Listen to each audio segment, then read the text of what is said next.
கல்யாணம் ஆன புதுமண தம்பதி காட்டுக்குள்ள டென்ட் போட்டு ஒரு இரவு தங்க முடிவு பண்ணாங்க. ஆனா, அந்த இரவு அவங்க வாழ்க்கைய மறக்க முடியாத இரவா மாறிடுச்சு. புது ஜோடி 2 பேரும் காட்டுக்குள்ள டென்ட் போட்டு சந்தோஷமா பேசி சிரிச்சுட்டு சாப்பிட்டுட்டு இருந்தாங்க. கொஞ்ச நேரத்திலே வெளியில ஏதோ சத்தம் கேட்க ஆரம்பிச்சுச்சு. ஒய்ஃப் ரொம்ப பயத்தோட வெளியில என்ன சத்தம்னு கேட்டா.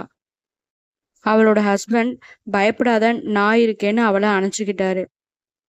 கொஞ்ச நேரம் கழிச்சு டென்ட்டை யாரோ தொட்ட மாதிரி இருந்துச்சு. 2 பேரோட இதயமும் பயத்துல வேகமா துடிக்க ஆரம்பிச்சுச்சு. ஹஸ்பண்ட் கொஞ்சம் பயத்தோட போய் டென்ட்டை திறந்து பார்த்தா, அங்க ஒரு மான் தன்னோட குட்டியோட நின்னுட்டு இருந்துச்சு. அத பார்த்து 2 பேரும் சிரிச்சாங்க. சில நேரம் நம்ம பயம் உண்மையை விட ரொம்ப பெருசா இருக்கும். இந்த கதை உங்களுக்கு பிடிச்சிருந்தா லைக் பண்ணுங்க. நீங்களும் இது மாதிரி காட்டுக்குள்ள நைட்டு டென்ட் போட்டு தங்கியிருக்கீங்களான்னு கமெண்ட்ல சொல்லுங்க.